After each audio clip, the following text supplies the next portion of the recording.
जय जय श्री हरिवंश चंद्र उदित सदा। जय जय श्री हरिवंश चंद्र उदित सदा। द्विज कुल कुमुद प्रकाश विपुल सुख संपदा। द्विज कुल कुमुद प्रकाश विपुल सुख संपदा। पर उपकार विचार सुमति जग विस्तरी। पर उपकार विचार सुमति जग विस्तरी। करुणा सिंधु कृपालु काल भय सब हरि। करुणा सिंधु कृपाल काल भय सब हरि। जय जय श्री हरिवंश चंद्र उदित सदा। द्विज कुल कुमुद प्रकाश विपुल सुख संपदा। श्री सेवक जी महाराज जब सेवक वाणी का आरंभ करते हैं तब भी पहला शब्द यही प्रयोग करते हैं, श्री हरिवंश चंद्र शुभ नाम। चंद्रमा के 3 गुण हैं, उज्ज्वलता, शीतलता और अमृतत्व। उज्ज्वल चंद्रमा स्वयं है, शीतल उसकी ज्योत्सना है, उसकी चंद्रिका है, और समस्त औषधियों में चंद्रमा अमृतत्व का भी श्रवण करते हैं। तो चंद्रमा के 3 गुण हैं, उज्ज्वलता, शीतलता और अमृतत्व। इसीलिए श्री सेवक जी महाराज जब जब श्री महाप्रभु जी का स्मरण करते हैं तब तब श्री हरिवंश चंद्र कहकर उन्हें संबोधित करते हैं। और ये चंद्र कैसा है? निष्कलंक चंद्र है। जो नभमंडल में चंद्रमा है ना, उसमें तो कलंक है और वो घटता भी है और बढ़ता भी है। पर ये चंद्र कैसा है? जय जय श्री हरिवंश चंद्र उदित सदा, जो सदा उदीयमान है, सर्वदा उदीयमान है। इससे उज्ज्वलता की, शीतलता की और अमृत की वर्षा सदा होती है, सतत होती है। उज्ज्वलता कैसी? सबसे पहले ये जो नाम है, इस नाम का जप जो है सबसे पहले कामना का कलुष नष्ट करता है। ये जो हमारे मन में कालिमा है, जो कलुष है, किसका है? कामना का कलुष है। कामना किसकी है? संसार की है, स्वार्थ की है, स्व सुख की है। और कल भी मैंने आपको निवेदन किया, जब तक पूर्ण वस्तु न मिले तब तक कोई कितनी भी बात कहता रहे, सुनता रहे, पर कामना जो कि त्यों बनी रहती है। जब तक भीतर से वस्तु न मिले, जब तक अपने आत्म स्वरूप की उपलब्धि न हो जाए, तब तक कामना का नाश संभव नहीं है। कामना किसी भी प्रकार से नष्ट हो ही नहीं सकती। पहले भी हमने कभी चर्चा की कि मनुष्य के जन्म के मूल में क्या है? कामना ही है। मूल में ही कामना है, कामना से ही जन्म हुआ है, स्वभाव में कामना है। और संसार के जन्म जन्मांतर के संग के कारण इतने रच बस गए हैं हम संसार में, इतने घुल मिल गए हैं संसार में। जैसे दूध में पानी मिला दे कोई तो वो दूध सा ही तो हो जाता है ना। अब उसे विलग करने के लिए तो केवल हंस जैसा विवेक चाहिए, नहीं तो कोई नहीं कर सकता है। ऐसे ही संसार हम संसार में इतने रच बस गए, इतने घुल मिल गए हैं कि अब तो कोई सतगुरु जैसा समर्थ, कोई हमें हंसवत वो विमल विवेक प्रदान करे, तब इसे अलग अलग किया जा सकता है, तब इसे इस रहस्य को समझा जा सकता है, तब इस दुविधा से पार पाया जा सकता है, केवल सद्गुरु की कृपा से। तभी कबीर कहते हैं, पहले ये मन काग था, करता जीवन घात। केवल स्वार्थ का ही मोती चुनता था, और स्वार्थ का मोती चुनने का परिणाम क्या है? दुख है। स्वार्थ की अंतिम परिणति क्या है? दुख है। जो भी निर्णय आप जीवन में स्वार्थ से लेंगे, स्मरण रखना, वो छोटा हो या बड़ा हो, उसकी अंतिम परिणति पीड़ा में होगी। वो थोड़ी देर के लिए आपको सुख देता प्रतीत हो सकता है, आपको लगेगा कि थोड़ी देर के लिए सुख मिला, लेकिन उसकी अंतिम परिणति पीड़ा है, उसका अंतिम परिणाम पीड़ा में है। जो भी निर्णय स्वार्थ को लेकर किया जाएगा, स्वसुख की कामना से, वासना से किया जाएगा, वो अंत में दुख में ही परिवर्तित हो।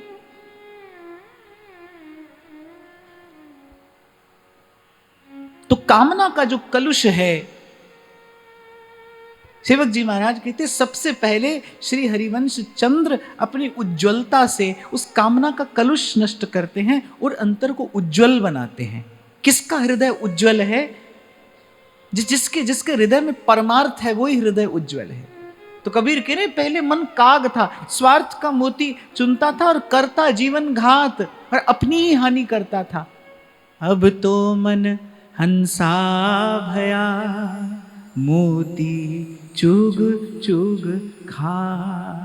गुरु की कृपा से अब ये मन हंस हो गया, अर्थात गुरु की कृपा से, गुरु के संग से, सत्संग से मुझे वो विमल विवेक प्राप्त हो गया, मेरी बुद्धि में वो प्रकाश हो गया, मेरी बुद्धि का अंधकार दूर हो गया, मेरे उर अंतर का कलुष नष्ट हो गया।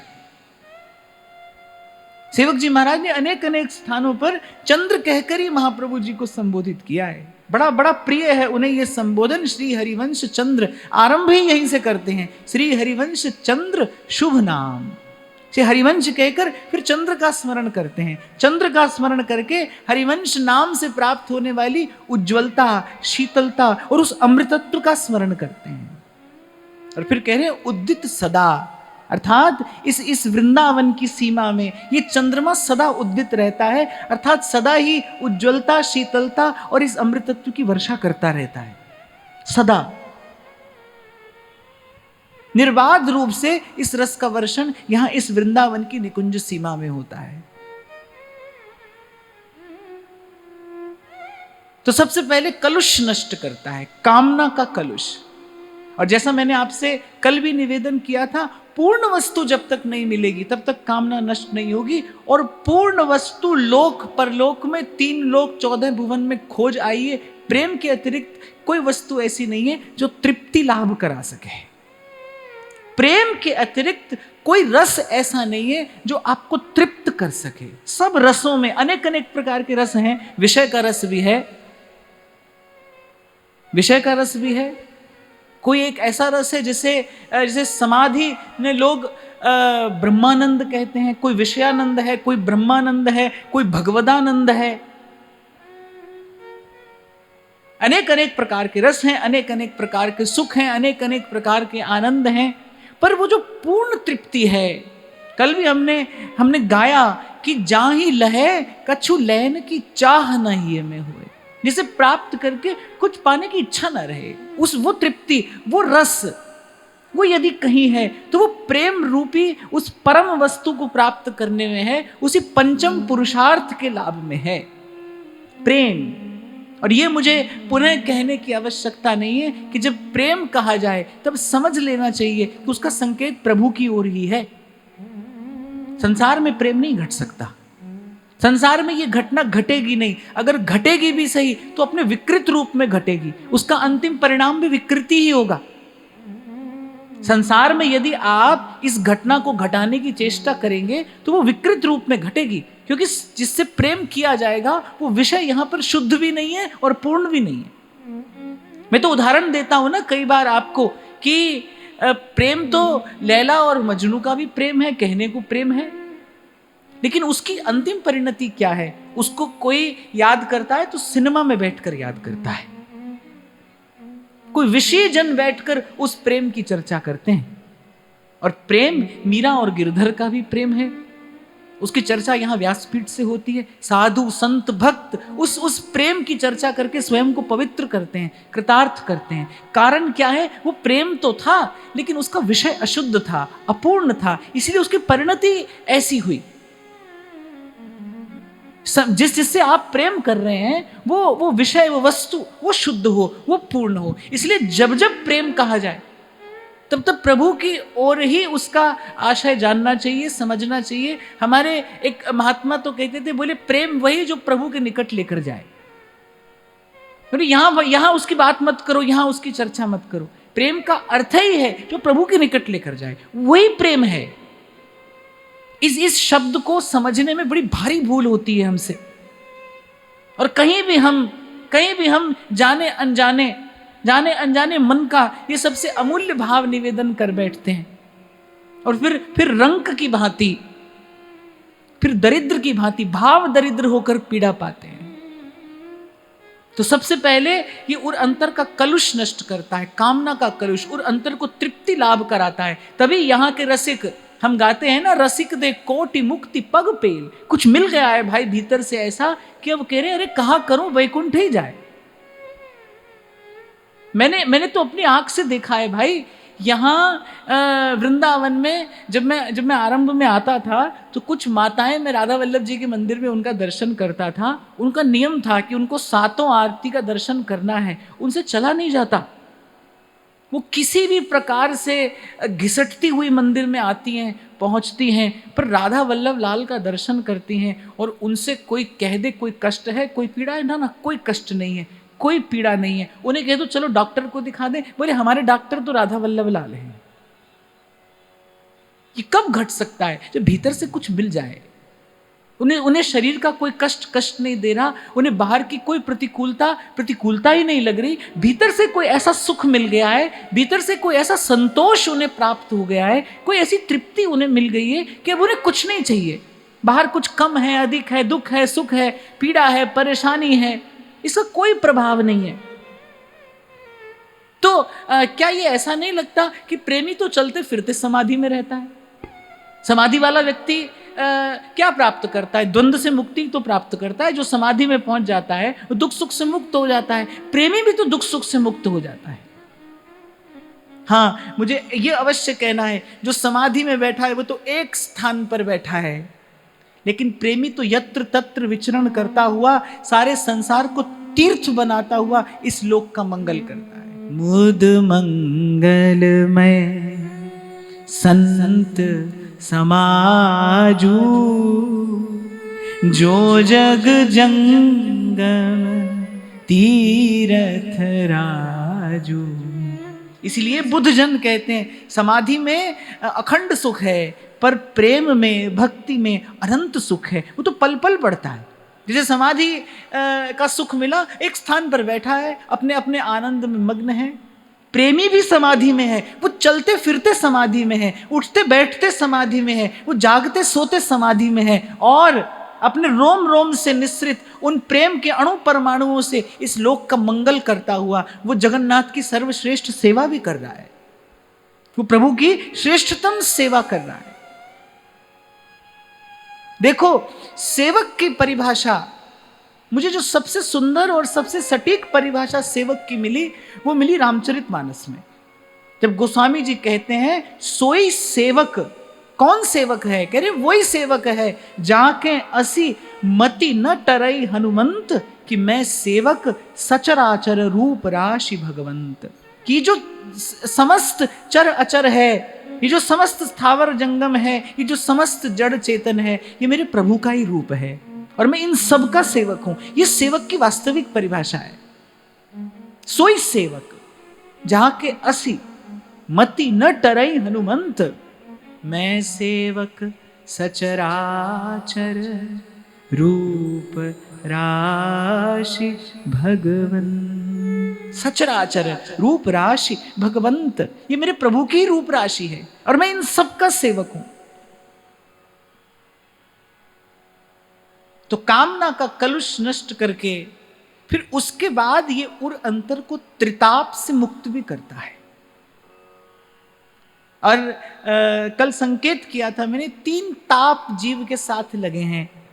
सबसे पहले आदि भौतिक ताप है, फिर आदि दैविक ताप है, और फिर एक आध्यात्मिक ताप है।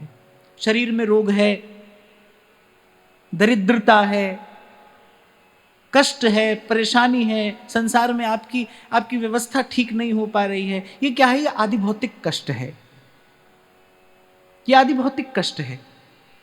फिर मन के विक्षेप जो हैं, प्रारब्ध जनित जो संस्कार हैं, जो आपको भजन से दूर लिए जाते हैं, जिन पर आपका कोई नियंत्रण नहीं है, अपने मन की जो वासनाएं हैं, वृत्तियां हैं, ये क्या है? ये आदि दैविक ताप हैं। और हम प्रभु के हैं, प्रभु हमारे हैं, हमें इस संबंध की विस्मृति हो गई है, ये आध्यात्मिक ताप है। हम प्रभु के हैं, प्रभु हमारे हैं, हमें इस संबंध की विस्मृति हो गई है, ये आध्यात्मिक ताप है। आदि भौतिक ताप दूर करने के लिए थोड़ा परिश्रम करना पड़ता है, आदि दैविक ताप दूर करने के लिए अधिक परिश्रम करना पड़ता है। आदि भौतिक ताप आपको दूर करना है तो तन के परिश्रम से काम चलेगा, पर आपको आदि दैविक ताप दूर करना है तो उसके लिए आपको मन को भी परिश्रम कराना पड़ेगा। लेकिन आध्यात्मिक ताप तो केवल समर्थ सतगुरु की चरण शरण पाकर ही दूर होता है। जीव अपने सहज स्वरूप की प्राप्ति तो गुरु की कृपा से ही करता है। जे सो चंदा उगवे सूरज चढ़े हजार, एते चानन होया गुरु बिन घोर अंधार, गुरु बिन घोर अंधार। महाराज बाणी में एक बड़ी सुंदर बात कहते हैं, लख खुशियां पातशाहियां जे सतगुरु नदर करे। ये जो ताप है ये तो गुरु की और समर्थ सतगुरु की कृपा दृष्टि पड़ने से ही दूर होता है। तो पहले जब जीव शरण में आता है, इस नाम का आश्रय लेता है, जप करता है, तो धीरे धीरे वो कामना का कलुष धुलता है। ये जो आप और मैं यहां बैठकर अपने आचार्य के यश का श्रवण कर रहे हैं, गान कर रहे हैं, ये हमारे मन को निर्मल करने वाला है, निष्कलंक करने वाला है। श्रवण मंगलम श्रीमदाततम, दैवी संपत्ति प्रदान करने वाला है। श्रवण मंगलम श्रीमदाततम, तप्त जीवनम कवि भिरीडितम कल्मशापम। ये जो आचार्य का सुयश आप और मैं गान कर रहे हैं, कल इस भाव में प्रवेश करने से पूर्व मैंने आपको कहा था कि श्री सेवक जी महाराज ने इस प्रकरण को मंगल गान कहा, कि इसका गान करने से ही मंगल है, इसका गान करने से ही आपका मेरा मंगल होता है। इसीलिए जब दीक्षा होती है तो यही कहा जाता है कि सबसे पहले मंगल गान किया जाए। उपासक नित्य प्रति सबसे पहले आचार्य का स्मरण करे मंगल गान करके। प्रथम प्रणाम जो हो वो आचार्य के चरणों में मंगल गान करके ही निवेदन किया जाए। मंगल रूप होकर मंगल मूर्ति प्रभु की सेवा में जाया जाता है। ऐसे देवता की पूजा में जाना हो ना, तो उसके नाम से, उसके नाम में मंत्र से अंगन्यास करन्यास करके फिर उपासना में बैठा जाता है। ऐसे ही मंगल मूर्ति प्रभु की सेवा में आपको मुझे जाना है तो मंगल स्वरूप होकर जाया जाता है। इस मंगल का गान करने से जीव मंगल रूप होता है, कलुष नष्ट होता है, अंधकार नष्ट होता है। तो नित्य प्रति जब सेवा में जाइए, सबसे पहले आचार्य की स्तुति करिए मंगल गान करके। कितने लोग हैं जिन्हें मंगल पूरा आता है ठीक से? सुन लो तो, आना चाहिए भाई। ये सबसे पहली वस्तु है, सबसे पहली वस्तु। परिक्रमा मार्ग पर एक महात्मा रहते थे, अब तो उनका निकुंजवास हो गया।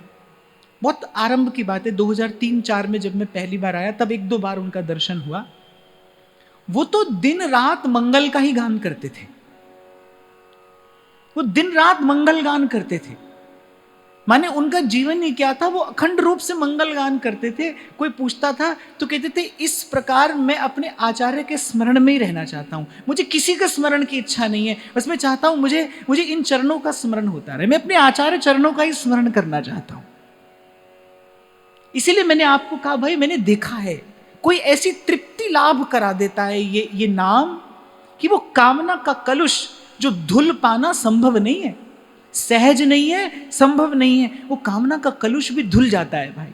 और मैं तो दूर नहीं जाता, मैं तो यहां से जो कहता हूं वही कहने का प्रयास करता हूं जिसका मैंने अपने जीवन में अनुभव किया हो। मैंने भी जब ये यात्रा आरंभ की तो मन में बहुत सी कामनाएं थी, बहुत सी इच्छाएं थी। मैं ये तो नहीं कहूंगा कि अब मैं कामना और इच्छा से सर्वथा मुक्त हो गया हूं, लेकिन इस नाम की कृपा से मैंने स्वयं को धीरे धीरे बंधन मुक्त होते तो देखा है। इसीलिए आपसे कह देता हूं भाई, जो यहां तक लाया है वो आगे भी लेकर जाएगा। जो यहां तक भी ले आया है, इस नाम की कृपा से मैंने संसार की उन इच्छाओं और कामनाओं को धीरे धीरे निरस्त होते देखा है।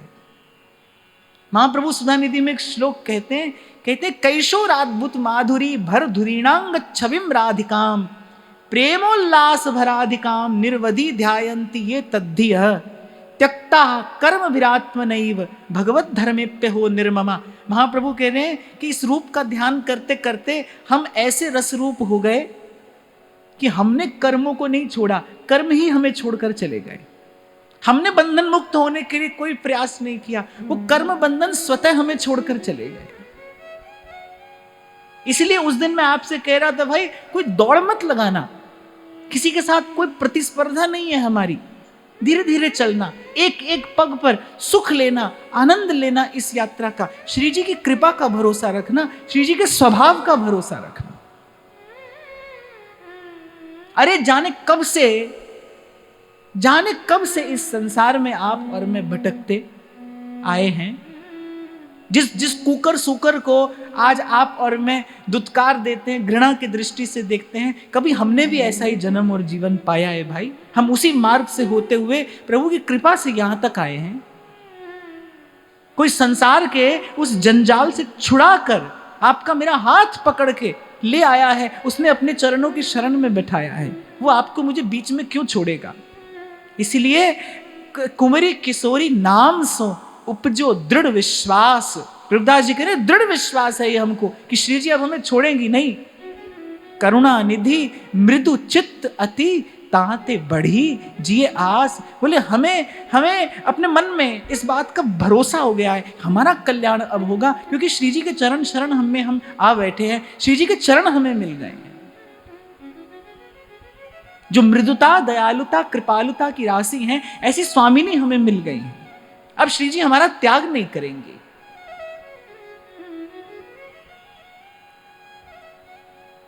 तो त्रिताप को नष्ट करती है श्री महाप्रभु जी की दृष्टि। कर्म बंधन सब कटे। बस शीघ्रता मत करना, धैर्य रखना। ये घटना अगर आज घटती न दिखाई पड़े तो चिंतित मत होना, ये कल घटेगी और नहीं तो परसों घटेगी, पर ये घटना घटेगी अवश्य। यही इस नाम की अतुलित सामर्थ्य है, अतुलित सामर्थ्य। देखो, नाम का जप होना एक बात है और नाम में निष्ठा होना ये दूसरी बात है। आपने सुना होगा ना, कबीर जी के पास कोई कोढ़ी आया, कबीर जी थे नहीं, कबीर जी के पुत्र थे कमाल। उन्होंने 3 बार राम राम कहकर गंगा जल का छींटा दे दिया, कोढ़ी कोढ़ मुक्त हो गया। कबीर जी की जय जयकार करता हुआ जा रहा था, कबीर जी रास्ते में मिल गए, पूछा क्या हुआ, उसने सारी घटना कह सुनाई। कबीर जी घर आए तो कबीर जी ने अपने पुत्र से कहा कि भाई तुमको नाम में निष्ठा नहीं है, तुम्हारे पास नाम तो है, राम नाम का धन तो तुम्हें मिल गया, लेकिन तुम्हें नाम में निष्ठा नहीं है। अगर नाम में निष्ठा होती तो 3 बार नाम लेने की आवश्यकता क्या थी। जिस नाम से पत्थर तरे, ये जो लीला प्रभु ने की ना, प्रभु तो अपने बिना फल के एक बाण से समुद्र सुखा देते, और प्रभु चाहते तो अपने बाणों से ही सेतु बांध देते।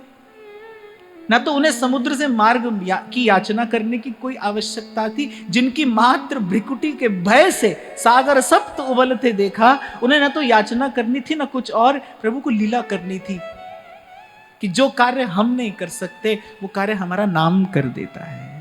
जिस नाम से पत्थर तरे उस तेरा तरना आसान है। मुझे बड़ी प्यारी लगती हैं कबीर की ये 2 पंक्तियां, जब वो कहते हैं कि कबीरा पढ़ना दूर कर और पोथी दे बहाए और 52 आखर शोध के। ये 52 अक्षर है ना, इनको भी शोध ले, इन सब की भी आवश्यकता नहीं है।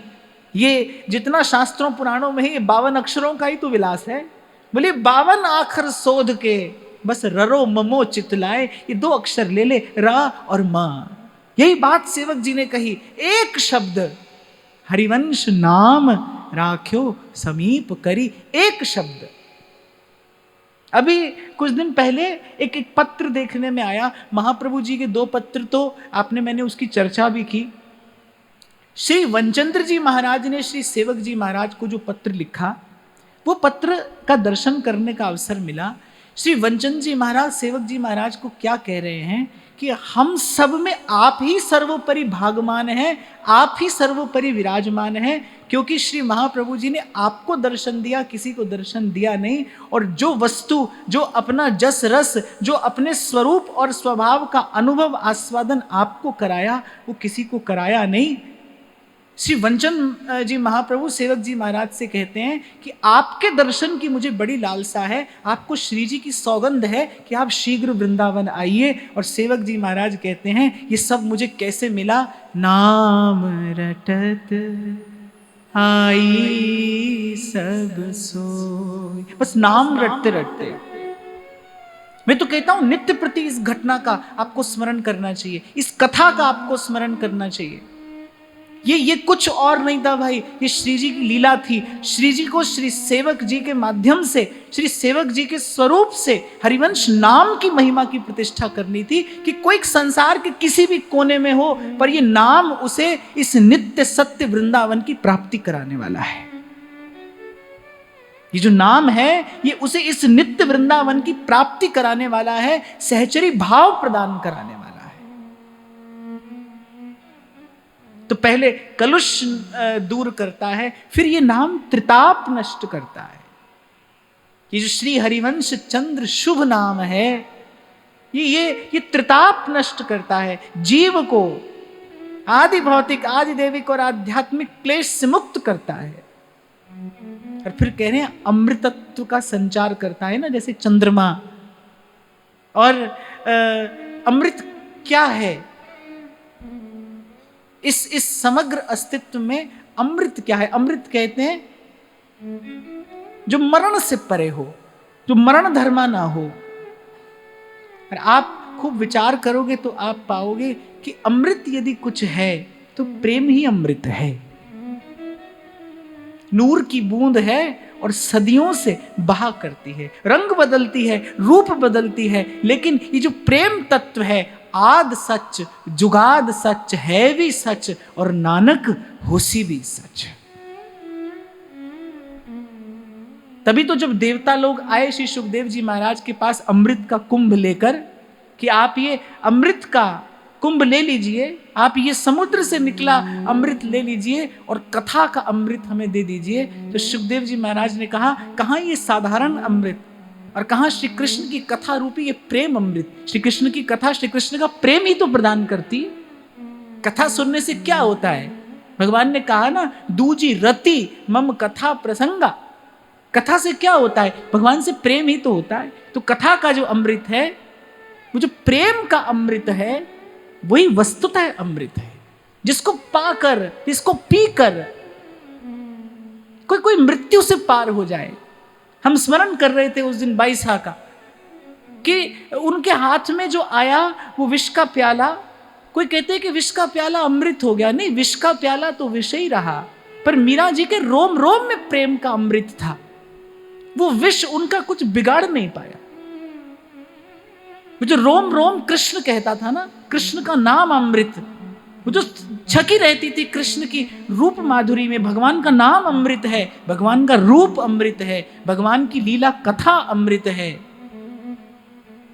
और इनका आश्रय लेके जीव अंत में उस सच्चिदानंद माया काल से परे उस भगवत धाम की परम प्राप्ति करता है। यद गत्वा न निवर्तन्ते तद धाम परमम मम। भगवान कहते हैं गीता जी में कि जहां जाकर फिर लौट कर आना नहीं होता। वो जो मेरा धाम है, यद गत्वा न निवर्तन्ते तद धाम परमम मम। सब सुख सिंधु प्रेम रस धाम, जाम घटी बिसरे नहीं। और श्री हरिवंश नाम में तो नाम तो ये है ही, पर इस हरिवंश नाम में प्रियालाल, वृंदावन और सहचरियां ये रूप भी है।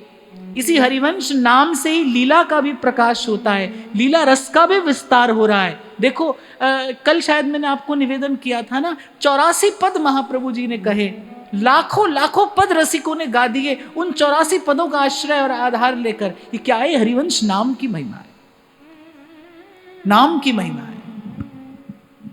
सब रसिकों की वाणी का आप दर्शन करिए, आप चिंतन करिए। सब रसिकों की अनन्य प्रीति, अनन्य निष्ठा आपको कहां मिलेगी? हरिवंश नाम में मिलेगी।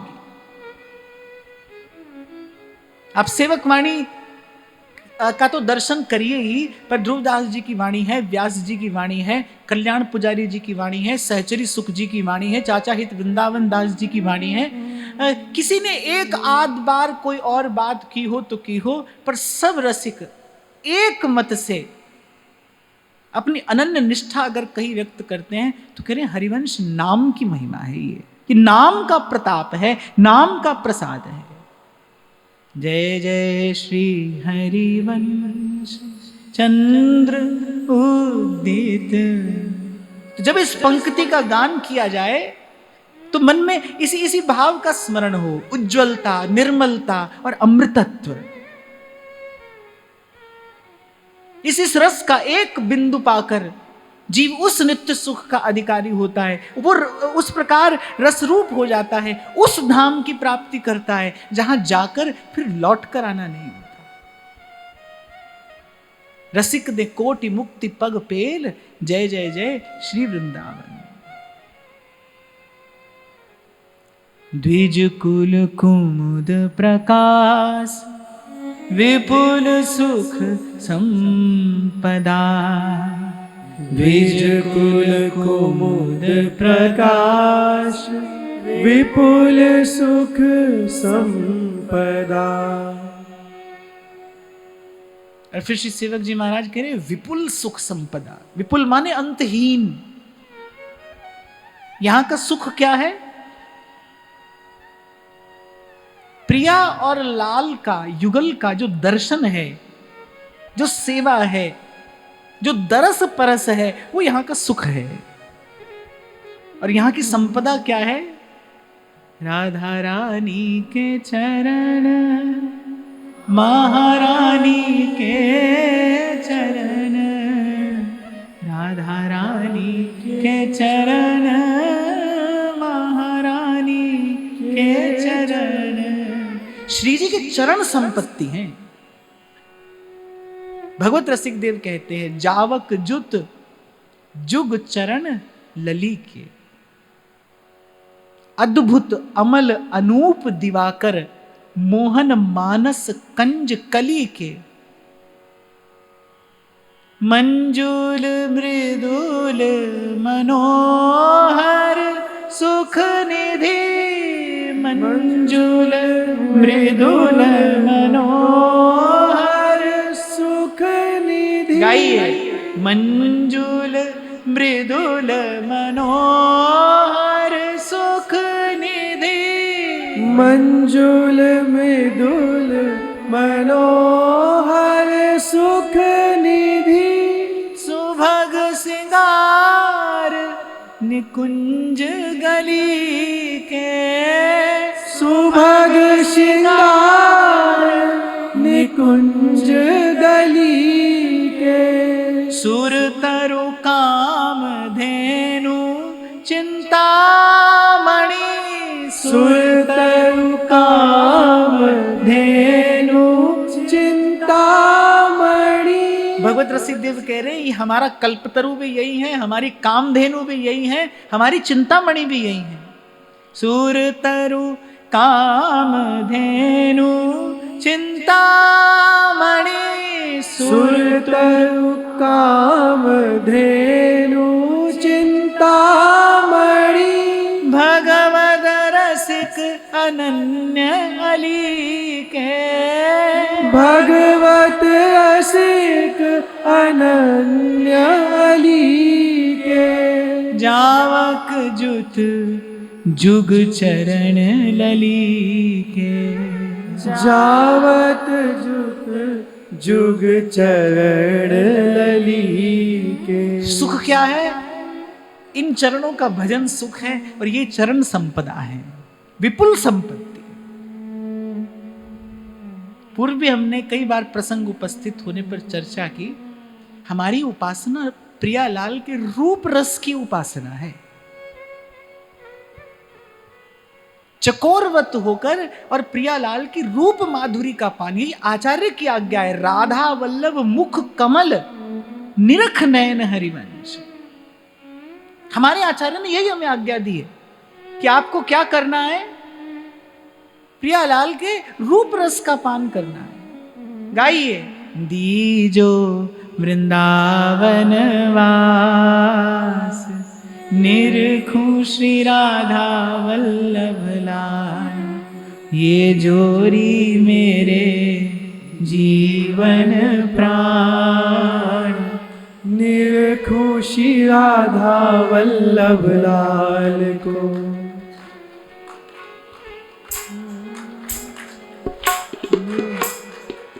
निरखूं श्री राधा वल्लभ लाल को, ये जोरी मेरे जीवन प्राण, निरखूं श्री राधा वल्लभ लाल को, दीजो वृंदावन वास, निरखूं श्री राधा वल्लभ लाल को, ये जोरी मेरे जीवन प्राण, निरखूं श्री राधा वल्लभ लाल को।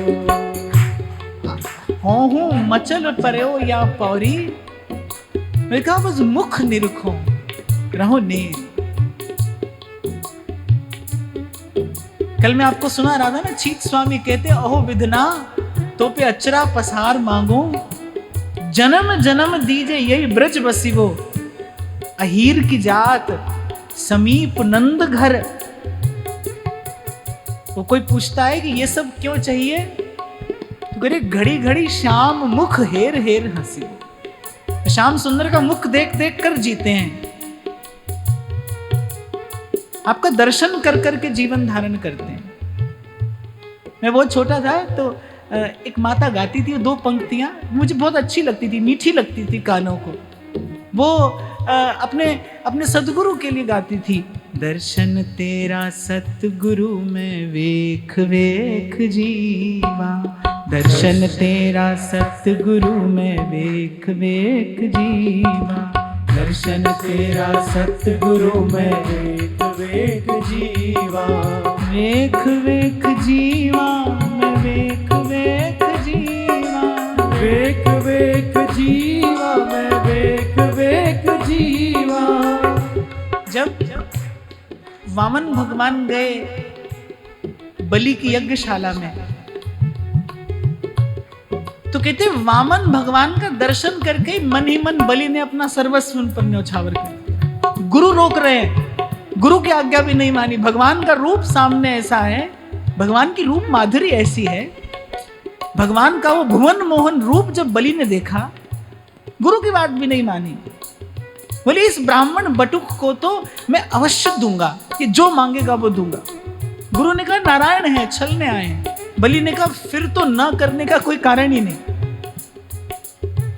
और जब बलि ने अपने शुद्ध संकल्प से भगवान का हृदय भी जीत लिया, जब बलि ने कहा ना अपना तीसरा पग मेरे मस्तक पर रखिए प्रभु, क्योंकि देने वाला दान से अलग होता है। आपने 2 पग में त्रिलोकी नाप ली, पर मैं अभी बचा हूं, और देने वाला दान से अलग होता है, न्यारा होता है, तो तीसरा पग मेरे मस्तक पर रखिए। भगवान प्रसन्न हो गए। भगवान ने कहा अब तू मांग, क्या मांगता है, अब मैं तुझे देना चाहता हूं। भगवान के हृदय में भी कभी कभी हिलोर उठता है देने का। माने कभी कभी प्रभु इतने विवश हो जाते हैं कि दिए बिना नहीं रह पाते। ऐसे जैसे प्रहलाद जी को कहा मांगो, मेरे सुख के लिए मांगो। तो महाराजा बलि से भगवान कह रहे हैं कि अब मैं तुझे देना चाहता हूं।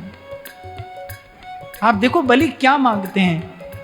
बलि कहते हैं फिर कोई ऐसी व्यवस्था करिए मुझे नित्य आपका यही दर्शन होता रहे, अब और कुछ नहीं चाहिए, आपका दर्शन होता रहे। बांध कर बिठा लिया महाराज बलि ने भगवान को अपने द्वार पर, और पाताल की एकांत लक्ष्मी, एकांत ऐश्वर्य भगवान ने महाराजा बलि को प्रदान किया। उसके द्वार पर द्वारपाल बने बैठे हैं। पर बलि ने मांगा क्या? आपका दर्शन होता रहे। मैं उस दिन भी आपसे कह रहा था ना, सब लक्ष्मियों में जो श्रेष्ठतम लक्ष्मी है वो तो भगवान की सर्वांग लक्ष्मी है, जो भगवान की श्रीअंग लक्ष्मी है, जिसको एक बार उस रूप का रस मिला है, जिसको एक बार दर्शन का सुख मिला है, वो 3 लोक की संपदा ठुकरा कर दर्शन तेरा सतगुरु में वेख वेख जीवा, दर्शन तेरा सतगुरु में वेख वेख जीवा, वेख वेख जीवा, वेख वेख जीवा, वेख वेख जीवा, मैं वेख वेख जीवा, वेख वेख जीवा, मैं वेख वेख जीवा, वेख वेख जीवा, मैं वेख वेख जीवा, दर्शन तेरा सतगुरु में वेख वेख जीवा, दर्शन तेरा सतगुरु में वेख वेख जीवा। तो दर्शन का सुख, तो श्री जी के चरण जो हैं, उनकी जो सेवा है, उनकी जो उपासना है, वही हमारा सुख है, और श्री जी के चरण ही हमारी संपत्ति है। ऐसा सुख और ऐसी संपत्ति प्रदान करने वाला ये नाम है। इस संपत्ति का प्राकट्य श्री महाप्रभु जी ने किया। ये जो दंपति संपत्ति है, ये जो नित्य विहारी युगल हैं, ये जो प्रिया जी के चरण हैं, और प्रिया जी की चरण प्रधान जो ये अद्भुत रसरीति है, ये उपासना है, ये महाप्रभु जी ने प्रकट किया। इसका प्रकाश श्री महाप्रभु जी ने किया।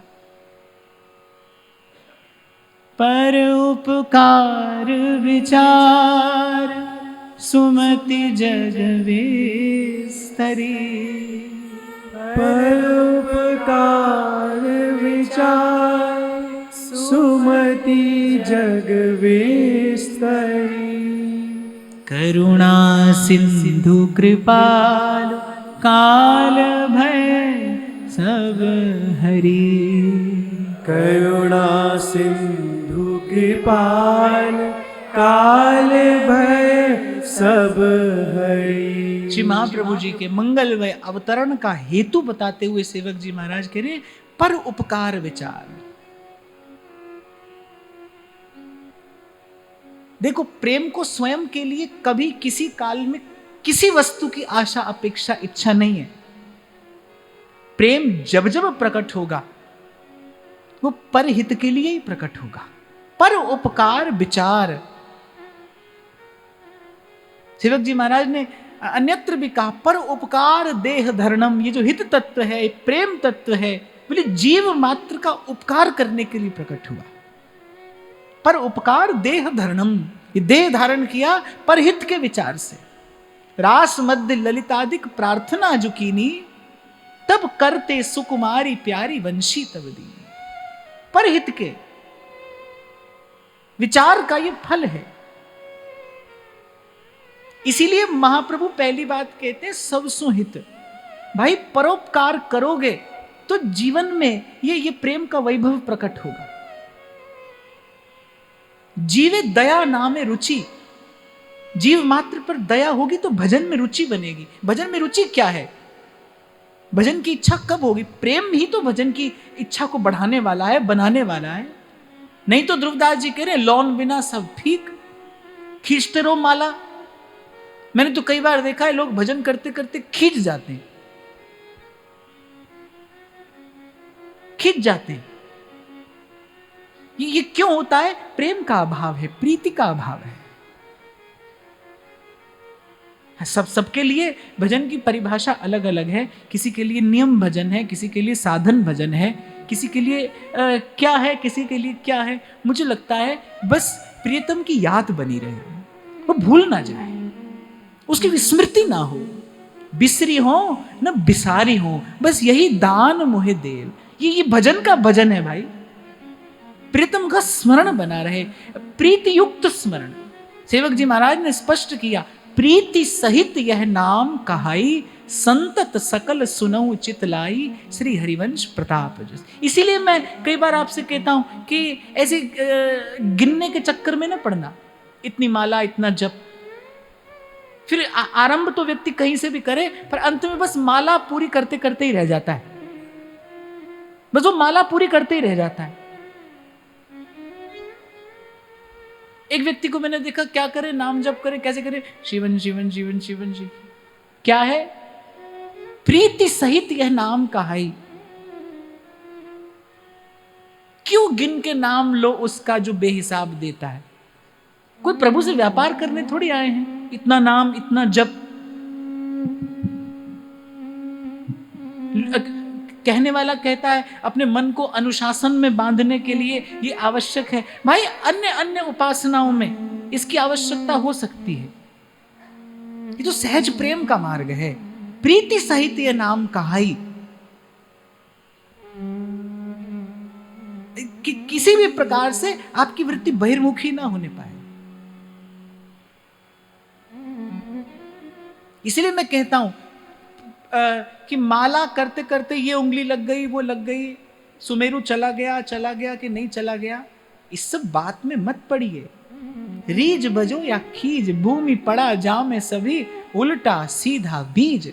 मैं फिर स्पष्ट करूंगा कि कोई सकाम अनुष्ठान करे तो इस विधि और निषेध की आवश्यकता है। जिसको निष्काम भाव से प्रेम से प्रभु को जपना है, वो तो उठते जपे, बैठे जपे, सोए जपे, जगे जपे, नहाए जपे, बिना नहाए जपे।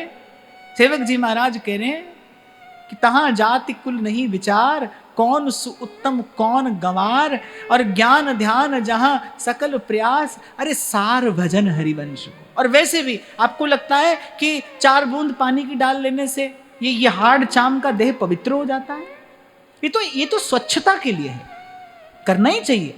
ये नहीं कि नहाओ ही नहीं कल से, हमें ऐसे नहीं कह रहा हूं, इसको समझना। तो शरीर की स्वच्छता शरीर के लिए और अत्यंत आवश्यक है। पर यहां कहने का तात्पर्य है कि जो वास्तविक शुद्ध पवित्रता है वो तो भगवान नाम से ही प्राप्त होती है। जीव नाम से ही शुद्ध होता है भाई। शुद्ध वस्तु के सेवन से ही शुद्ध होता है। और कई बार मैंने व्यासपीठ से निवेदन किया, भाई आप, मैं, हम सब, हमारी बातें, हमारे विचार, और मैं तो कहता हूं ये जितने सिद्धांत आदि संसार में प्रकट हैं, सब में कहीं ना कहीं कुछ ना कुछ आग्रह अवश्य है। शुद्धतम वस्तु है तो वो तो श्री ठाकुर जी का नाम है। नाम शुद्ध है, नाम का आश्रय लीजिए, नाम के सहारे। और फिर स्मरण करूंगा और आपसे भी निवेदन करूंगा, चैतन्य महाप्रभु कह रहे हैं, नाम नामकारी बहुधा निज सर्वशक्ति तत्रार्पिता नियमितः स्मरणे न कालः। उसमें, उसके स्मरण में देश काल का कोई विचार नहीं है, पवित्र अपवित्र का विचार नहीं है, जात पात पूछे नहीं कोए, हरि को भजे सो हरि का होए। और फिर एक कली कर्म न धर्म विवेकु, राम नाम अवलंबन एकु, सिमर सिमर नर उतरही पारा।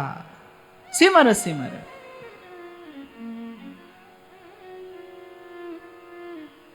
तो पर उपकार विचार, सुमति जग विस्तरी। सुमति अर्थात इस निष्काम प्रीति के भाव का श्री महाप्रभु जी ने प्रकाश किया, इस निस्वार्थ प्रेम को प्रकट किया। ये रस रीति हितजू प्रकट कर रही। ध्रुवदास जी कहते हैं, निसंक सबके कल्याणार्थ। अब तो कहना पड़ेगा, जिन्होंने हमें प्यार करना सिखाया। कोई कहे आपके आचार्य के प्राकट्य का हेतु क्या है? जिसने प्रेम करना सिखाया, वो जिसने जीव को प्रेम करना सिखाया। जिन्होंने हमें प्यार करना सिखाया, उन्हीं व्यास नंदन की जय बोलते हैं। तो इस निष्काम प्रेम का, इस प्रीति की रीति का प्रकाश किया, प्रसार किया। सुमति जग विस्तरी। दो प्रकार की मति का वर्णन शास्त्र करते हैं ना, सुमति और कुमति। और मानस कहती है जहां सुमति तहां संपत्ति नाना, और जहां कुमति तहां विपत्ति निधाना। अभी कुछ देर पहले मैंने आपको निवेदन किया, जो भी निर्णय जीवन में स्वार्थ से लिया जाएगा उसका अंतिम परिणाम दुख होगा, क्लेश होगा, संसार होगा। तो अंत में आपको संसार देगा, द्वंद्व देगा। स्वार्थी कुमति है, परमार्थ ही सुमति है। इस हित के भाव का प्राकट्य यही इस लोक में सुमति का विस्तार है, जिन्होंने प्रेम करना सिखाया, प्रेम के विशुद्धतम स्वरूप से पहले हमारा परिचय कराया। मुझे कहने में कोई संकोच नहीं है कि इससे पूर्व, इस उपासना से पूर्व प्रेम तो था, प्रेम तो है, पर प्रेम का वो ये जो विशुद्धतम स्वरूप है। देखो, कई बार आपको एक छोटा सा उदाहरण देता हूं मैं आपको दूं, आप मुझे दें, ये तो लेना देना है ना। पर खाए कोई और, तृप्त होए कोई और। आप बताइए, ये दर्शन श्री महाप्रभु जी की उपासना के अतिरिक्त कहां होता है? खा कोई रहा है, तृप्त कोई हो रहा है। तुम लालन संग मुदित विराजो, तुम लालन संग मुदित विराजो, मोह करो मुख चंद्र चकोरी, मोह करो मुख चंद्र चकोरी। एक बार जब इस प्रेम के इस शुद्धतम स्वरूप से परिचय होता है, तब खबर पड़ती है कि भाई आज तक तो केवल व्यापार ही किए चले जा रहे थे। बुरा नहीं मानना, अब मानना तो मानना, पर संसार में भाई प्रेम के नाम पर केवल व्यापार ही तो होता है। थोड़ा लेना थोड़ा देना, ऐसा लेना वैसा देना, बस इसी को हमने प्रेम कहा। इसीलिए कई बार मैं आपसे निवेदन करता हूं, प्रेम को समझने में ही पहले भूल हुई। जब ठीक से समझा नहीं तो ठीक से प्राप्त कैसे करें? समझने में ही भूल है। जो प्रेम है नहीं उसे ही प्रेम कह दिया। नन्हे से बालक को काला कोयला हाथ में देकर कोई कहे हीरा है, और बालक इसी बात का अभ्यास करता रहे, हीरा है, हीरा है, हीरा है, तो भाई वो वास्तविक हीरे को पहचानेगा कैसे? और जब तक पहचानेगा नहीं तो उसके सन्मुख भी पड़ा हो, उसे प्राप्त करने की ना चेष्टा करेगा ना कुछ प्रयास करेगा। तो पहले प्रेम के शुद्धतम स्वरूप को जानना आवश्यक है। किसे कहते हैं प्रेम? होता क्या है प्रेम? आजकल तो लोग गोदी में कुत्ता उठा के कहते बड़ा प्रेम करते हैं इससे, उससे भी प्रेम होता है।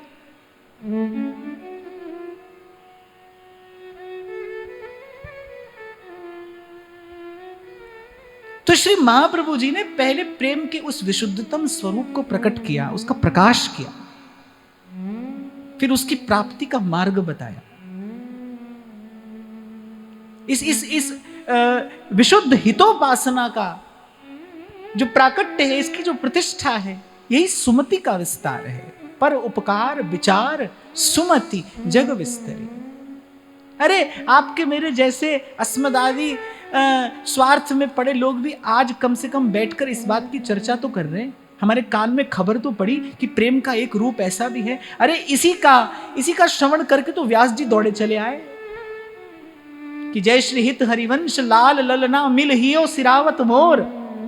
एक पंक्ति पर न्यौछावर होके तो व्यास जी चले आए, या मैं कहूं कि इस एक पंक्ति पर तो व्यास जी ने अपना सारा वैभव न्यौछावर कर दिया। लाल ललना मिल हियो सिरावत मोर। संसार में तो भाई कोई किसी से मिले तो दूसरे का हृदय जलता है। अगर मैं आपको सिद्धांत की बात भी कहूं तो बहुत ध्यान से सुनना, और अन्यथा न लेना। संसार में किसी स्त्री और पुरुष के मिलने का प्रसंग आप सुने तो सुनने से भी मन में वासना का उदय होता है। संत लोग कहते हैं कि साधक को तो ऐसी चर्चा से भी दूर रहना चाहिए। जो संसार के मिलने की वार्ता है, जो संसार के तथाकथित प्रेम की कहानी है, वो तो हृदय में वासना को उद्दीप्त करती है। प्रेम नहीं, उससे वासना उद्दीप्त होती है, उस सुख को भोगने की इच्छा होती है। और यहां सहचरियां सुबह से शाम, भोर से सांझ प्रियालाल के उस परस्पर मिलन, परस्पर संभाषण, उस परस्पर प्रेम का अवलोकन कर रही हैं, देख रही हैं, निहार रही हैं और अपने रोम रोम को उन पर न्योछावर कर रही हैं, न्योछावर कर रही हैं। ऐसा दर्शन अन्यत्र कहां होगा कि प्रिया जी सहचरियों पर रीझ कर कभी कभी लाल जी को दे देती हैं, लेकिन सहचरियों का हृदय कभी कभी प्रिया जी के चरणों से हटकर लाल जी के रूप की ओर नहीं जाता। आप कभी सुधा निधि का अगर गहन गंभीर चिंतन करें ना, तो आपको लगेगा कि दर्शन केवल यहीं पर संभव है। संसार के क्षुद्र से विषय पर हमारा मन मक्खी की भांति बैठ जाता है, मंडराने लगता है, उसका भोग करने लगता है। वह सहचरी की दशा देखो, त्रिभुवन सुंदर श्री कृष्ण सामने खड़े हैं।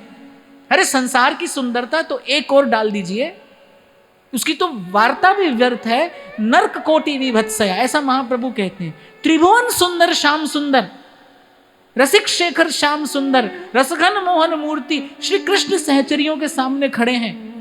उनके मन में कभी स्वप्न में भी, कहते हैं श्री कृष्ण का रूप ऐसा है जो किसी के भी हृदय को विथकित कर दे, जो किसी को भी। गोपियों ने तो यही कहा, अरे आपका रूप ऐसा है, हमारा दोष नहीं है, आपके रूप का दोष है, जो किसी को भी आर्य पथ से विचलित कर दे।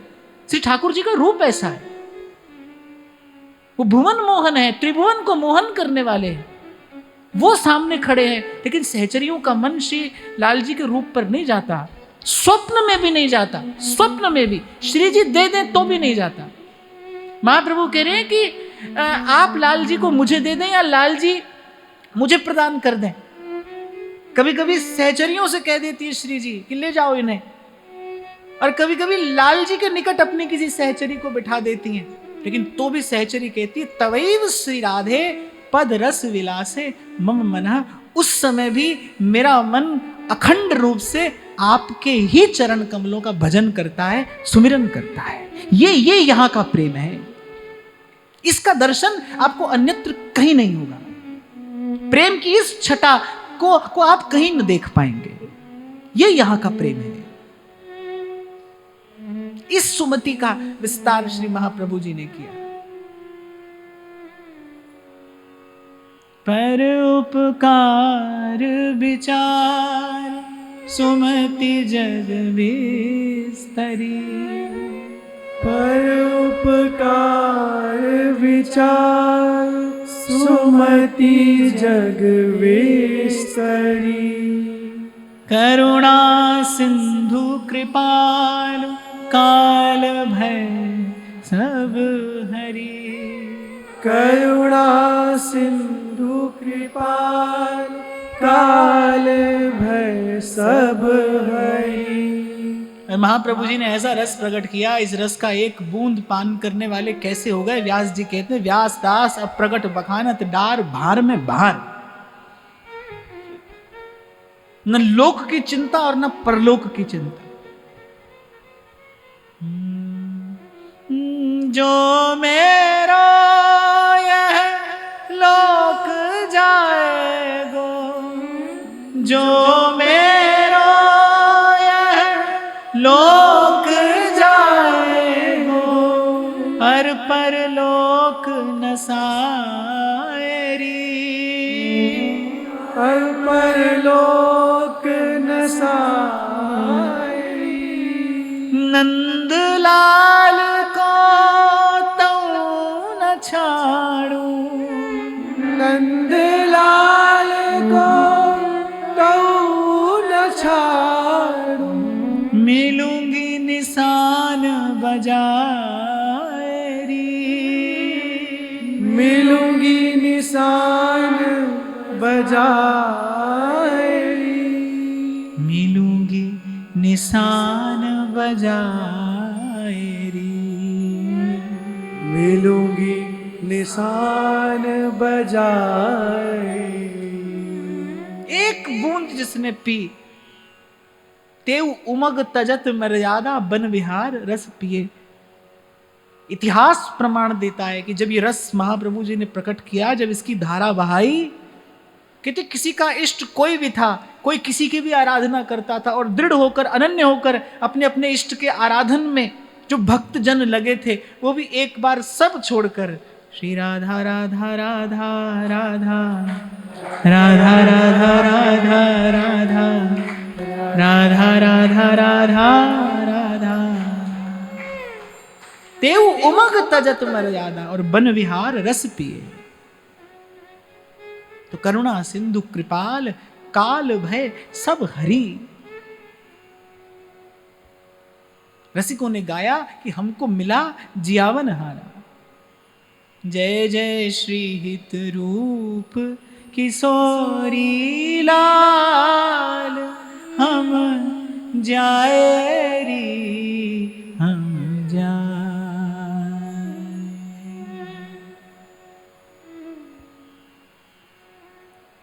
न माया का बंधन न काल का भय, भय मुक्त किया, निर्मल किया जीव को।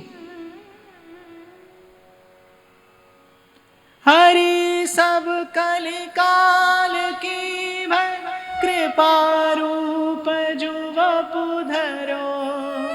हरि सब कलि काल की भय, कृपा रूप जुवपु धरो। देखो भाई,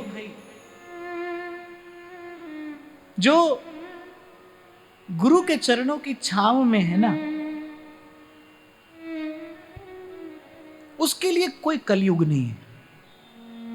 मैं तो कहता हूं व्यर्थ की बातें अपनी बुद्धि में भरने की कोई आवश्यकता नहीं है। हरि के नाम भरोसे रहिए। हमें श्री महाप्रभु जी की चरण शरण मिली है, और पूर्व भी मैंने आपको कभी निवेदन किया था, सतयुग में भी कलयुग होता है, कलयुग में भी सतयुग होता है। सतयुग में भी कलयुग जैसी घटना घटती देखी जाती है। ऐसे ही आचार्य की कृपा से, गुरुजनों की कृपा से, और मैं तो कहूंगा सत्संग की कृपा से, कहा ना होई सत्संग ते, सत्संग की कृपा से जीव चाहे तो कली काल के दोषों से मुक्त रह सकता है, अछूता रह सकता है। और सेवक जी महाराज श्री महाप्रभु जी का यश गाते हुए यही कहते हैं कि जो जीव शरण में आए, हरि सब कली काल की भय। देखो सत्ययुग में सब जो है वो परमार्थ परायण है। त्रेता में थोड़ा परमार्थ घटता है, द्वापर में और घटता है, कलयुग में तो केवल है ही स्वार्थ का ही दर्शन होता है। जहां देखो वहां स्वार्थ का ही खेल है, स्वार्थ का ही नाम कलयुग है, स्वार्थ ही कलयुग है। व्यक्ति केवल अपना ही जाने, अपना ही सोचे, छीन कर भी अपना पेट भरना चाहे, यही कलयुग है। मनुष्य पशुवत हो जाए। छीना झपटी कौन करता है? गली के जो कुकर होते हैं ना, वो एक दूसरे के मुख से छीन झपट कर पाते हैं। ये छीना झपटी करना ये पशु का लक्षण है, ये कुकर का लक्षण है। तो मनुष्य पशुवत हो गया है, स्वार्थ से अंधा हो गया है। न माता, न पिता, न भाई, न बंधु, गाता और है बाप बड़ा, न भैया सबसे बड़ा रुपया। ये गाना और सुनने को मिलता है। यही कलयुग है, स्वार्थी कलयुग है। स्वार्थी जीव को अंधा कर देता है, वो भूल जाता है।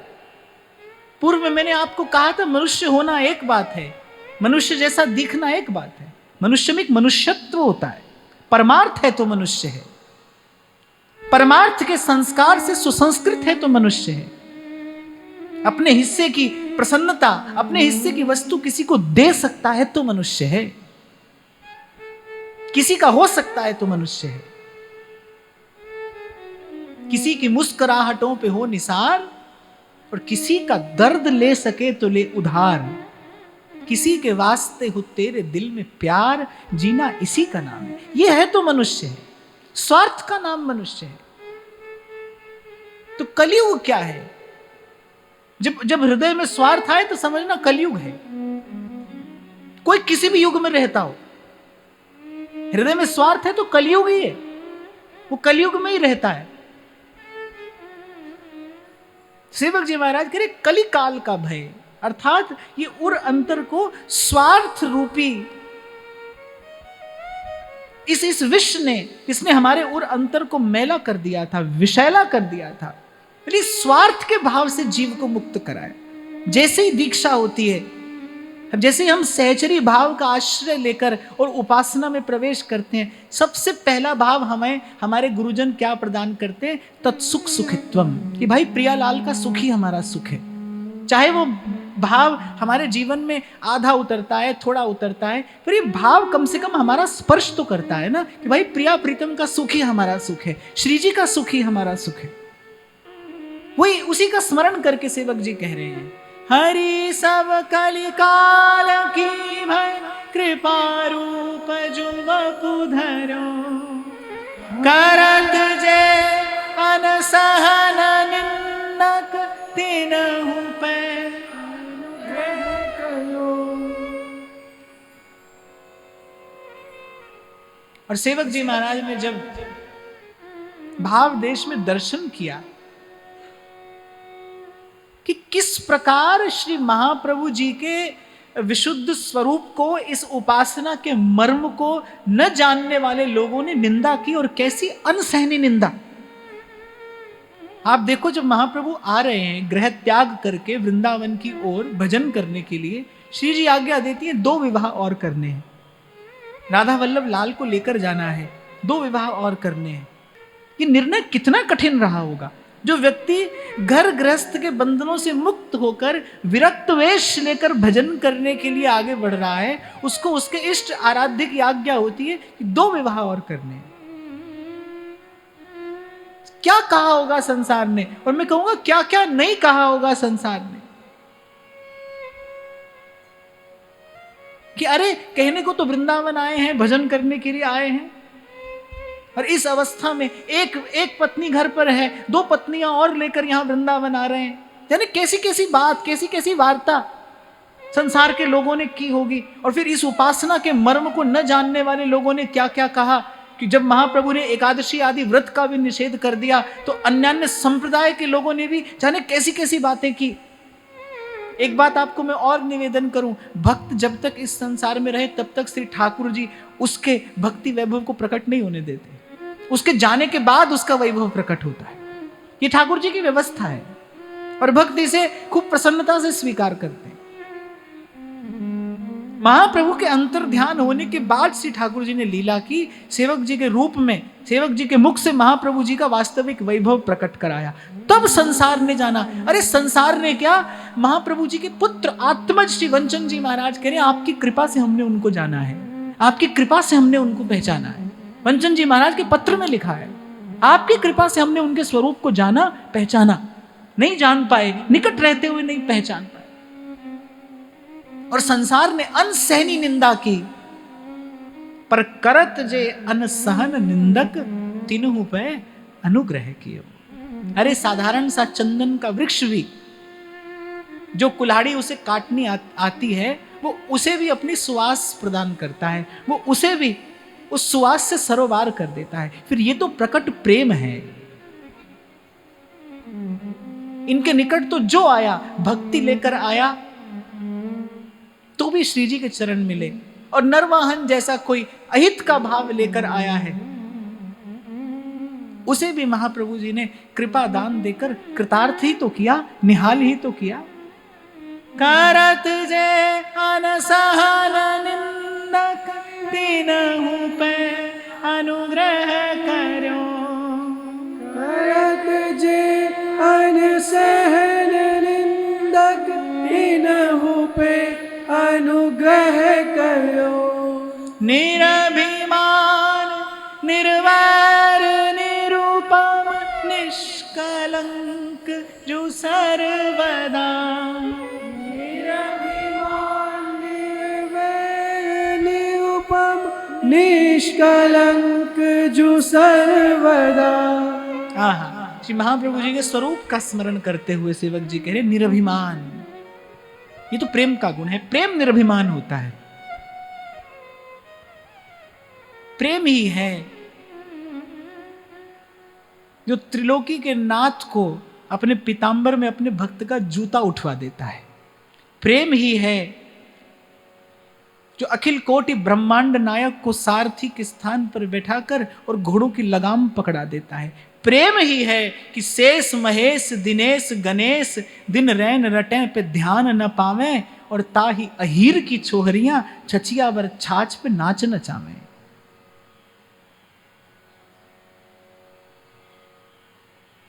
और निरभिमानता प्रेम के स्पर्श के अतिरिक्त किसी साधन से नहीं आती, जब तप से भी नहीं आती। निरभिमानता जो है, जो प्रेम के लिए आवश्यक है, जो प्रेम की पात्रता है, निरभिमानता के पात्र में ही प्रेम रस ठहरता है। यदि श्री ठाकुर जी दीन न हो, अपने आप को तीन लोक का ठाकुर ही समझे रहे, तो निकुंज की सीमा में उनका प्रवेश ही नहीं है। यद्यपि सकल लोक चूड़ामणि पे दीनपन पुमाने, दीन होकर ही उस रस का आस्वादन कर पाते हैं, दीन होकर। तो प्रेम का जो रस है वो निरभिमानता के पात्र में ठहरता है। और ऐसा ही श्री महाप्रभु जी का जीवन में दर्शन होता है। श्री महाप्रभु जी का जीवन ऐसा निरभिमान, सभई मान प्रद आप अमानी। कहते महाप्रभु जी का जीवन ऐसा कि जो आया उसको प्रेम तो दिया ही, पर आदर भी दिया, सम्मान भी दिया। एक बात मैं यहां पर आपको कहकर आगे बढ़ना चाहूंगा, आप किसी को कुछ दे सकते हो न दे सकते हो, लेकिन आप आदर और सम्मान तो सबको दे सकते हैं। छोटे बड़े का विचार किए बिना आप आदर सम्मान अवश्य दे सकते हैं। और सम्मान का दान बहुत बड़ा दान है भाई, वो किसी को भीतर तक पुष्ट कर सकता है, प्रसन्न कर सकता है। और एक और बात मैं यहां पर आपको निवेदन करूंगा, जो सम्मान के अधिकारी हैं उनको तो सम्मान दीजिए ही, लेकिन जो छोटे हैं, जो वंचित हैं, जो अबल हैं, जो साधनहीन हैं, प्रभु के होने के कारण प्रभु का अंश तो उनमें विराजमान है, सम्मान उन्हें भी दिया जाना चाहिए। और मैं तो यही कहूंगा भाई, एक साधक वही,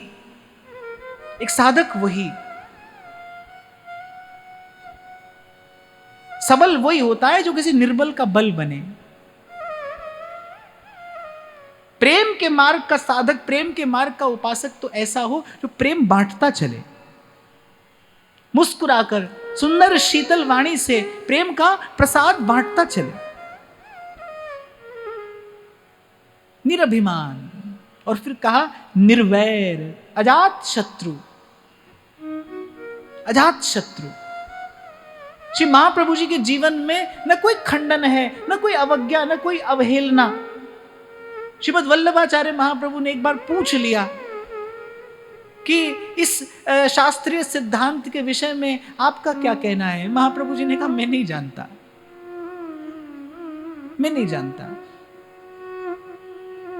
निस दिन गान रूप माधुरी को पान, उर अंतर सिहान एक काम श्यामा श्याम सो। आचार्य का जीवन दर्शन करके ही तो हम उपासकों को भी अपने जीवन का निर्माण करना है। कैसा हो हमारा जीवन, एक काम श्यामा श्याम से, न किसी से बैर, न किसी का विरोध, न किसी का खंडन, न किसी की अवहेलना। देखो संप्रदाय सिद्धांत सब अपने अपने स्थान पर ठीक है, पर मुझसे अगर कोई पूछे तो मैं व्यक्तिगत रूप से मैं यही कहूंगा भाई, सब प्रभु का है, सब प्रभु से है, सब प्रभु में है। काकू निंदु काकू बंधु दो पल्ले भारी, साईं के सब जीव हैं कीड़ी कुंजर दोए। ध्रुवदास जी ने यही कहा, औरन सो मत्सरता छाड़ अपनो रस लिए रहे। और फिर मैं तो ये भी कहूंगा भाई, मैं अपने आचार्य का सुयश गा रहा हूं, ये सब आचार्यों की मुझ पर कृपा है। हमने सब आचार्यों से सीखा, सब आचार्यों के सिद्धांत से हमने भजन के इस मार्ग को जाना। सबकी कृपा, सबका प्रसाद प्राप्त करके ही अपने आचार्य की शरण में बैठे हैं। इसके सबको प्रणाम करते हुए, सबको वंदन करते हुए, मैं उस दिन भी आपसे कह रहा था ना, पत्नी केवल पति से ही प्रेम दिखाए, न तो पति के माता पिता को माता पिता माने, न पति के घर में आए अतिथि को अतिथि माने, तो क्या पति प्रसन्न होगा? मैं एक बार ये बात कहीं कह रहा था तो किसी ने कहा कि फिर और प्रसाद देते हैं तो प्रसाद तो पाते नहीं हो। बोले फिर जब आपको आप कहते हो कि सब प्रभु के नाते प्रणम्य है, वंदनीय है, फिर आपको किसी का प्रसाद देते हैं तो आप प्रसाद तो पाते नहीं। तो मैंने कहा भाई पत्नी पति के नाते सम्मान सबका करती है, सेवा सबकी करती है, पर जूठा तो पति का ही पाती है, किसी का जूठा नहीं पाती है। वो पवाती तो है, सबको पवाती है, पर उच्छिष्ट वो केवल अपने पति का ही पाती है, उसी का पाने का उसको अधिकार है। ये शास्त्र की आज्ञा है।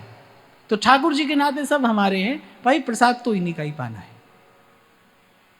इसीलिए कहा कि इस अनन्यता के सिद्धांत का किसी से भी विरोध नहीं है, किसी से भी विरोध नहीं है। ये शुद्ध और अविरुद्ध पद्धति है। महाप्रभु जी के ऐसी जीवन का, इस जीवन यात्रा का दर्शन करते हुए सेवक जी कहते हैं निरभिमान, निर्वैर, और फिर कह रहे हैं निरुपम, विलक्षण, अनुपम। और जहां से आरंभ किया जय जय श्री हरिवंश चंद्र उद्दित सदा, उसी का स्मरण करके कहते हैं निष्कलंक जो सर्वदा।